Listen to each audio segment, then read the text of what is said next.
2019 ఎన్నికల తర్వాత ఫలితాలు ప్రజలు పార్లమెంట్లో ఇచ్చారు.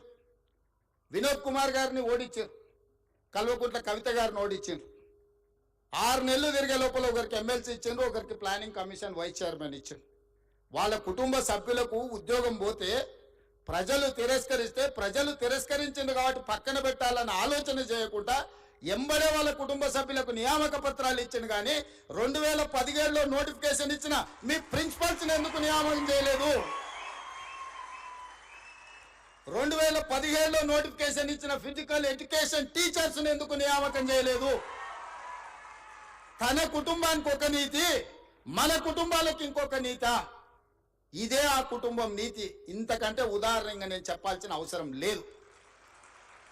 ప్రతివాడు ముసుగు తొడుక్కుంటాడు, కానీ ఓ సందర్భంలో ముసుగు తీస్తారు. లాలూ ప్రసాద్ గారు ఓ ఉపన్యాసంలో చెప్పిండు, ఊర్లో రజకుడి గాడిద మీద ఒక దుప్పటి, రాముల వారి బొమ్మ ఉన్న దుప్పటి ఉండేదంటే ఎప్పుడో మూటలు మోసే గాడిద. అది ఊర్లో ఎవరు చేనులో మేయడానికి పోయినా అక్కడ ఆ చేను వాళ్ళు కొట్టకపోను చూడంగానే దండం పెట్టేదని. గాడిద ఏమనుకున్నదంటే నాకు ఇంత గౌరవం ఉంది, ఈ మొత్తం ఏ గడ్డి అయినా మేయొచ్చు అని ఊరి మీద పడి తింటా ఉన్నది. ఓ రోజు ముళ్ళ చెట్ల నుంచి పోతుంటే ఆ పైన వేసిన బొంత మీద ఉన్న రాముడి బొమ్మ ఉన్న బొంత ఆ చెట్టుకు తగిలి అది బయటికి పోయింది. గాడిద చేనులకు పోయి మెయ్యంగానే దుడ్డుకర్ర తీసుకొని కొడితే నడ్డి ఇరిగింది. ఎందుకు చెప్తున్నా అంటే ఆయన కూడా తెలంగాణ ఉద్యమం అనే ఒక ముసుగు, రక్షణ కవచం కొంతకాలం ఉన్నది. ఆ తెలంగాణ ఉద్యమం కోసం మీరు అందరు చేతులెత్తి దండం పెట్టారు. అది వారి గొప్పతనం అని వారు అనుకుంటున్నారు. అది తెలంగాణ ఉద్యమం యొక్క గొప్పతనం, విద్యార్థిని నిరుద్యోగ యువకుల యొక్క త్యాగం. ఇవాళ ముసుగు తొలగింది కాబట్టి ముఖం చెల్లక ఆయన ఎక్కడున్నాడో ఇక ఈ పిల్లలు రోడ్ల మీద పడి నోటుకొచ్చింది మాట్లాడుతారు. 10 ఏళ్లలో మీరు చేపట్టని నియామకాలు 10 నెలల లోపల ఈరోజు 60,000 ఉద్యోగ నియామకాలు. రేపు 9 తారీఖు నాడు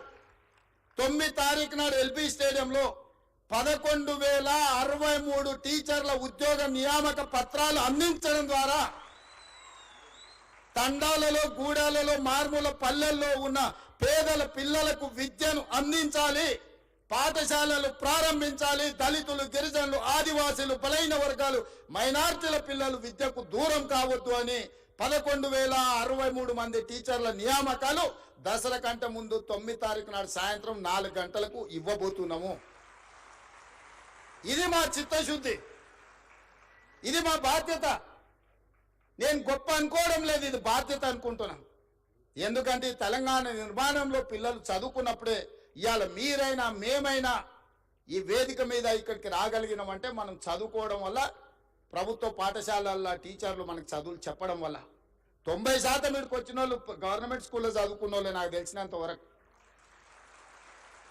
ఇలా పాఠశాలలు మూసేస్తే ఏమవుతుంది తెలంగాణ రాష్ట్రం? ఒక్కసారి ఆలోచన చేయండి. ఒక్కరోజైనా బాధ్యతతో ఆలోచన చేసిండు ఆయన? ఒక్కరోజైనా అసెంబ్లీలో చర్చ జరిగిందా? ఈ ప్రభుత్వం వచ్చినాక తెలంగాణ అసెంబ్లీలో చర్చలు మీరు చూస్తున్నారు కదా, బాజాబ్తా చర్చ పెడుతున్నాం కదా, మాకేం దాపరికం ఉంది? ఇవాళ మీరు ఇంజనీర్లు చాలా వరకు మున్సిపల్ కార్పొరేషన్లో కూడా మీరు చేయబోతున్నారు. మీ చేతుల మీద ఒక అద్భుతం జరగబోతుంది. రీజనల్ రింగ్ రోడ్, 360 కిలోమీటర్ల రీజనల్ రింగ్ రోడ్ మీ చేతుల మీద నిర్మాణం కాబోతుంది. రేడియల్ రోడ్స్ మీ చేతుల మీద నిర్మాణం కాబోతున్నాయి. ఫ్యూచర్ సిటీ ఎయిర్పోర్ట్ కు కూతవేటు దూరంలో ఫ్యూచర్ సిటీ, ఫార్మర్ సిటీ నిర్మాణం కాబోతుంది. మీ చేతుల మీద మూసీ రివర్ డెవలప్మెంట్ ఫ్రంట్ ఎవరు అడ్డం వచ్చినా నిర్మించి 55 కిలోమీటర్ల మూసీ రివర్ డెవలప్మెంట్ ఫ్రంట్ మీ చేతుల మీదుగా నిర్మించి ప్రపంచానికి ఆదర్శంగా నిలబెడతాం. లండన్లో హడ్సన్ రివర్ ఉంటుంది, అదే లండన్లో థేమ్ రివర్ ఉంటుంది, అమెరికాలో హడ్సన్ రివర్ ఉంటుంది, అదేవిధంగా గుజరాత్లో మీకు సబర్మతి రివర్ ఫ్రంట్ ఉంటుంది. హైదరాబాద్ నగరానికి న్యాచురల్గా ఉన్న మూసీ రివర్ ఎందుకు అభివృద్ధి చేసుకోవచ్చా అని నేను అడుగుతున్నా.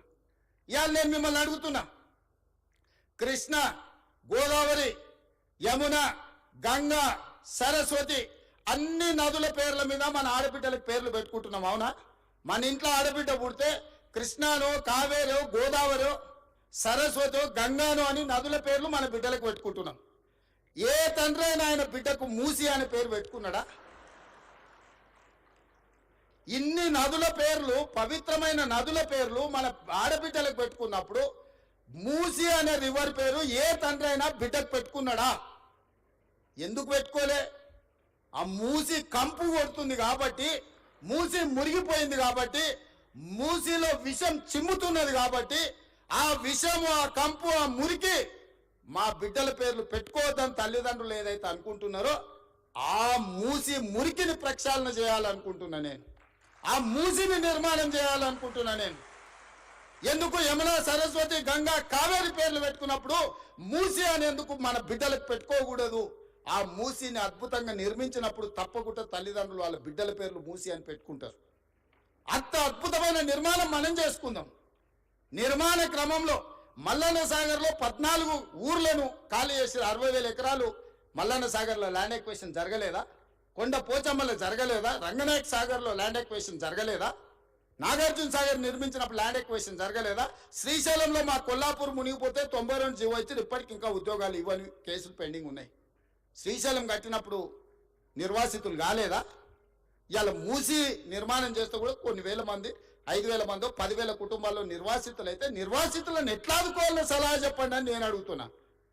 ఈరోజు భూసేకరణ జరిగేటప్పుడు, మూసి నిర్మాణానికి భూమి తీసుకునేటప్పుడు మల్లన్న సాగర్ల భూ నిర్వాసితులను నువ్వు పోలీసులతో కొట్టించి, గుర్రాలతో తొక్కించి కొట్టినావు కదా. ఇవాళ వాళ్ళందరినీ హక్కున పెట్టి చేర్చుకోవడానికి అధికారులను ఇళ్ళు పంపించి వాళ్ళకి డబుల్ బెడ్రూమ్ ఇల్లు ఇచ్చి తొవ్వ ఖర్చులకి 25,000 ఇచ్చి వాళ్ళకు ఉద్యోగ ఉపాధి అవకాశాలు కల్పించడానికి నేను ఏర్పాట్లు చేస్తున్నాను. ఇదేమన్నా తప్ప? వాళ్ళ పిల్లలు వాళ్ళు మూసీలో బతికిండ్రు, మురికిల్లే బతికిండ్రు, మురికిల్లే చచ్చిపోయారు. రేపు వాళ్ళ పిల్లలు కూడా ఆ మురికిల్లే పెరిగి మురికిల్లే చచ్చిపోయి మురికిల్లే ఉండాలన్న వాళ్ళు. ఆ మూసీలు ఉన్న వాళ్ళకు మంచి జీవితం ఉండొద్దా? వాళ్ళ పిల్లలు చదువుకోవద్దా? వాళ్ళు బాగుపడొద్దా? వాళ్ళందరినీ బాగు చేసే బాధ్యత ప్రభుత్వం తీసుకుందామని నేను చెప్తున్నా. మూసీలో మొత్తం 10,000 కుటుంబాలు ఉన్నాయి. 6 నెలల నుంచి ఎన్యూమరేట్ చేపించిన 33 టీంలను పెట్టి ఇల్లు పోయి ప్రతి వాళ్ళ వివరాలు సేకరించి, ప్రతి వాళ్ళ ఆధార్ కార్డు తీసుకొని, ప్రతి కుటుంబం యొక్క వివరాలు 33 టీంలు 6 నెలల నుంచి ఇల్లు పోయి తిరిగి తీసుకొచ్చినాం. ఇప్పుడు అవేర్నెస్ ప్రోగ్రాంలో గోడ మీద మార్కింగ్ చేస్తున్నాం. ఇక్కడ వరకు మూసీ రివర్ బెడ్ ఉన్నది, ఆ పైన బఫర్ జోన్ ఉన్నది, ఇక్కడి వరకు వీటిని తొలగించాల్సి వస్తే మీకు నష్టపరిహారం ఇస్తామని చెప్పి మూసీలో గుడిసెలు వేసుకున్న వాళ్ళకి డబుల్ బెడ్రూమ్ ఇల్లు ఇచ్చి ఆత్మగౌరవంతో బతకడానికి తరలిస్తున్నాం.